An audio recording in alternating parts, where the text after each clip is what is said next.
Salve Maria Santíssima.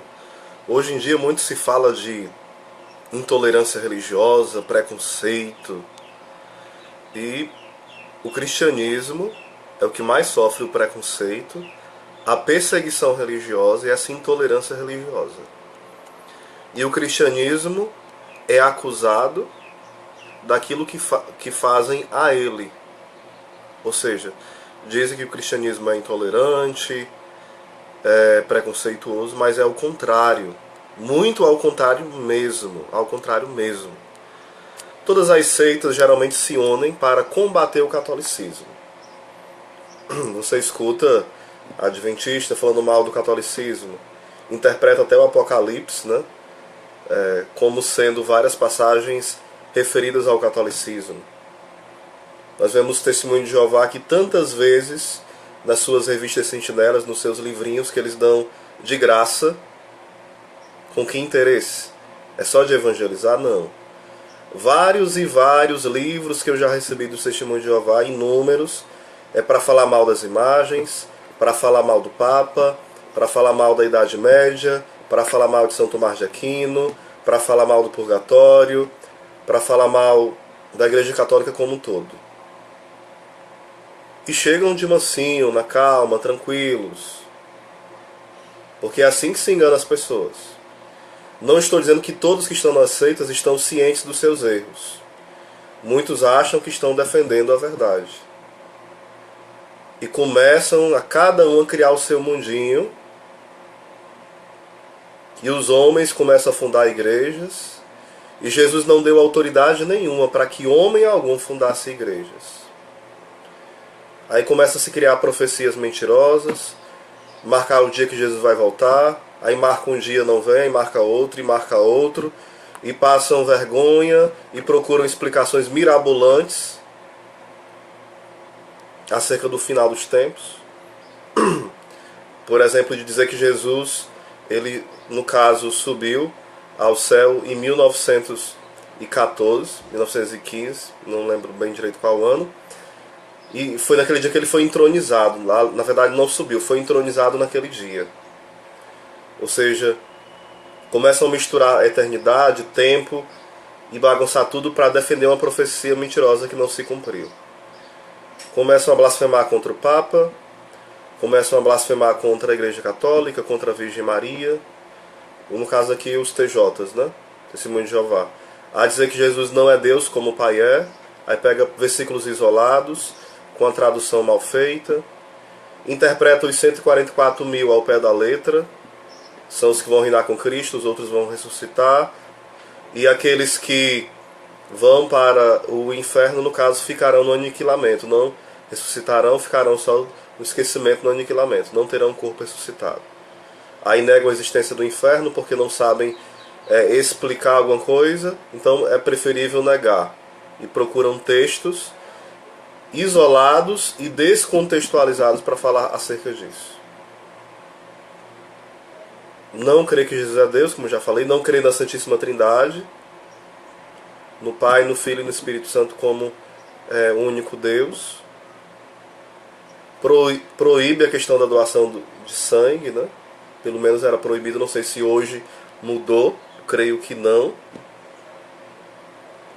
Tem a Igreja Católica como sendo uma sinagoga, né, entre aspas, de Satanás, como uma servidora do demônio. Blasfemam contra tantas práticas belas e boas da Santa Igreja. Duvidam da Eucaristia, dos sacramentos. Tratam com desprezo aqueles que saem dos seus salões por conta para não ter esse contato maior. Quantas pessoas sofrem com isso ao sair, né, dos TJs? Então tenhamos cuidado.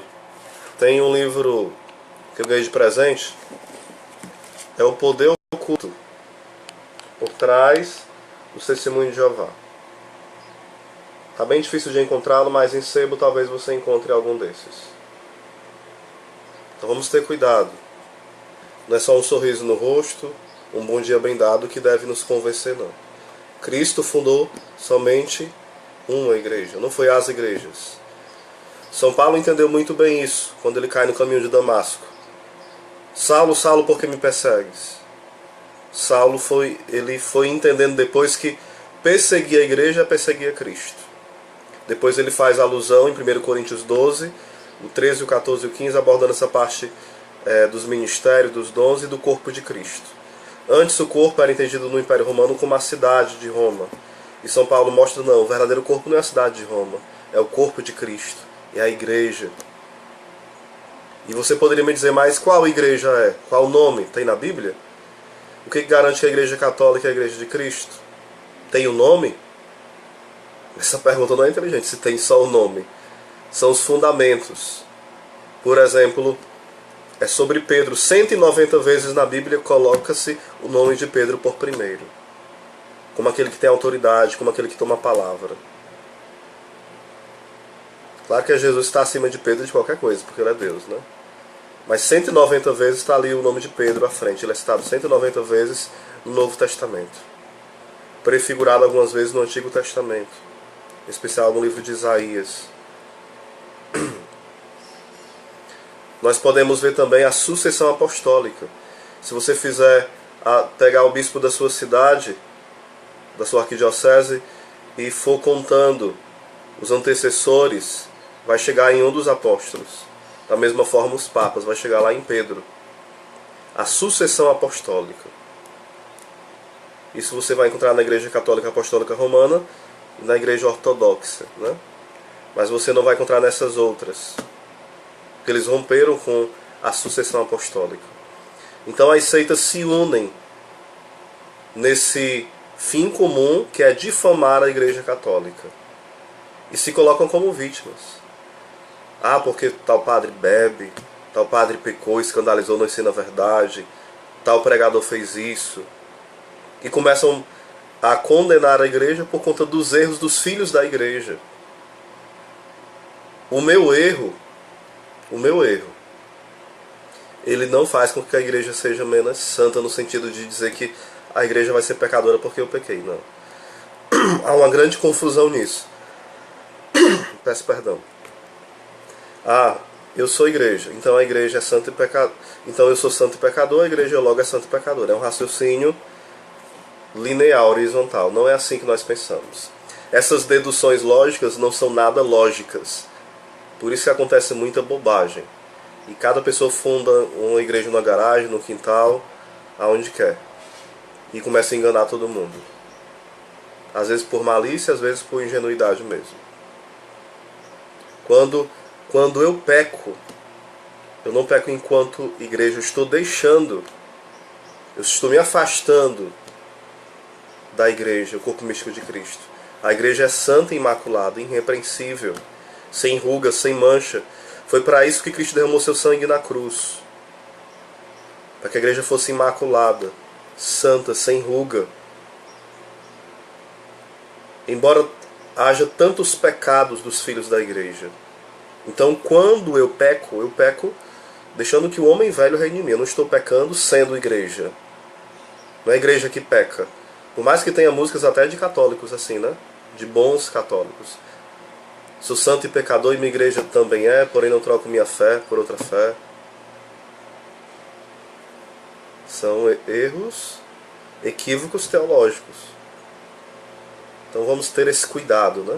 Santo Inácio de Antioquia, mais ou menos no ano 110, já chama a igreja de católica. Nós vemos os sinais da catolicidade porque existe a Eucaristia. Lá em João 6 é muito claro sobre a Eucaristia. Em várias passagens da Bíblia, lá em João 13 e seguintes, né, falando sobre a ceia do Senhor, o banquete eucarístico, aquele momento da instituição da Eucaristia. Nossa Senhora como mãe que nos foi dada na cruz lá em João 19 e 25 seguintes. A intercessão de Maria lá em João 2, que é tão mal interpretada, como se Jesus desprezasse Maria ali. Tô nem aí, mulher, o que tem a ver entre mim e ti? Vou fazer um vídeo sobre Nossa Senhora, vários, viu, durante esse ano, com a graça de Deus. Então tenhamos cuidado com as seitas, que blasfemam contra Maria, blasfemam contra a Eucaristia, blasfemam contra os santos, contra o Papa, e se dizem as donas da verdade. Eu sempre digo, quando você lê a Bíblia isolado, sem querer contato com ninguém, ou você fica orgulhoso como os demônios, ou louco e insano, e vai se assemelhar aos animais. Tenhamos cuidado. Devemos entender a Bíblia de acordo com aquilo que a Santa Igreja nos ensina. Não é porque ela escraviza, é porque a verdade não é uma loucura. Tipo, eu leio uma passagem da Bíblia, eu posso entender, claro que sim, pela inspiração do Espírito Santo. Mas essa minha inspiração não pode contradizer aquilo que me foi inspirado ao entendimento que a igreja ensina. Porque a igreja é a coluna sustentáculo da verdade. Se eu não me engano, em 1 Timóteo 3,15 vai falar isso. Então tenhamos cuidado. Porque às vezes nós queremos ser mais sábios que a igreja, mais sábios que os doutores da igreja. E queremos interpretar ao nosso modo.